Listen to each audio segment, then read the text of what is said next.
Hello and welcome back to Book Boy Custom. My name is Alex and today I spiral further into degeneracy. If that's not a word, then I just created it. Last time we got some brop out of the Miata. Now we're gonna get some pretty colors. We got ourselves an LED RGB kit. This kit was a birthday gift from my sister to me. By the way, all of you guys owe me a gift. I'm currently only accepting likes, subscriptions, and Vogue TE37s. So let's open this bad boy up. This is a pretty basic Amazon LED strip kit. It's by a company called Aura. So right away, it looks like it's remote controlled. It has 4 inputs to the control box. It has some fuse taps, which would be useful if your Miata wasn't currently older than yourself. Comes with some Velcro and a single alcohol wipe. And of course, the lights themselves, some zippy boys, and a couple of options to power the whole system. One of which is a cigarette port, which makes it easy and convenient to install, but that is for scrubs. And I'm going to show you the longest and most roundabout way of installing that. In proper Book Boy fashion, I ran to the store and bought a bunch of other things that I will not need as well. Some of which being grommets, a switch, some butt connectors, but some self-tappers, electrical tape, heat shrink, and some RTV because Miata's a leaky boy. But that's for another day. Like the first step of many projects, you gotta jack up your car. Make sure you use some jack stands, even if they look like they're currently floating. I put mine on the inner rails so they won't get in the way. If you put them on the pinch welds, you're gonna probably have a bad time installing this LED strip.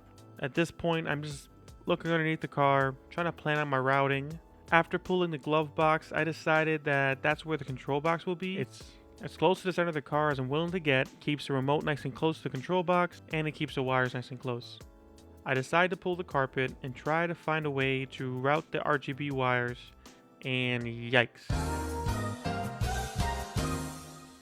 After cleaning up, I found a nice convenient plug that I'll use to run most of my wires. Now, let's talk about placement, guys. If you want RGB to be top tier, you want to make all the sad boys in the parking lot somewhat sadder, your placement is like 80% of that. First of all, you gotta make sure you're not dragging wires. Make sure your wires aren't melting on your exhaust. And most importantly, you do not want to see the actual light. Sounds weird? Hear me out. Any good underglow setup, you never see the physical light. You see the light that it emits, but you never see the source of the light. You just want to make your car look like it's emitting these colors. So my car came with some side skirts that are molded on, gives it just enough cavity to hide the physical light. If your car doesn't have that, you can always go on the other side of the pinch weld. This kit came with some screwable tabs that allow me to zip tie the track to the car.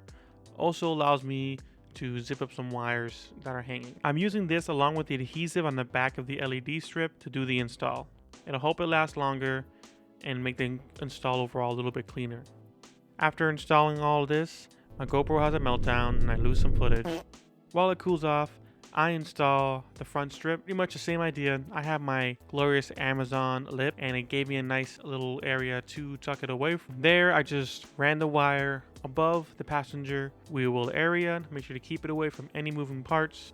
And then I routed it through the same floor grommet I did the passenger side. Now, the wiring was just barely long enough to reach the control box. That being said, I didn't run the rear because I did not have much hope for the wiring to reach, and this kit did not come with any extension wires. To make the wires reach, I took apart my center console. Some welding wire or a wire hanger, if you can find it, makes running it very easy. Now, here's where I came across my first problem. My Miata is a 1993. As far as I can tell, there is no fuse box in the passenger compartment. I'm not sure if the newer NA Miatas have one, but most modern cars do. That's where the fuse taps will come in very useful, but I'll show you guys how I got around this. Now, I knew I wanted my RGB to be on switched power from the key. I didn't want there to be any chance of parasitic drain. I didn't want to wake up to one day having my battery be dead. So I poked around some ignition wiring until I realized that my cigarette port switched off with the key. From then on, it was just simple as verifying which wire was power, which wire was negative, and then from there I cut the wire, restripped it, and a butt connector to back, but on one side of the butt connector, I added in the appropriate wire for the RGB kit. It helps if you mesh the wires together and then you twist them before you put it into the butt connector. Just put everything back together, make sure you tuck all your wires, especially around the pedals. Make sure you cut all your zip ties and go out there and just be the saddest boy you could possibly be. Or the brokest boy. Or both. And just remember, they broke, they be creeping. Never said you felt that Try to stay strong and fake a smile until I look away.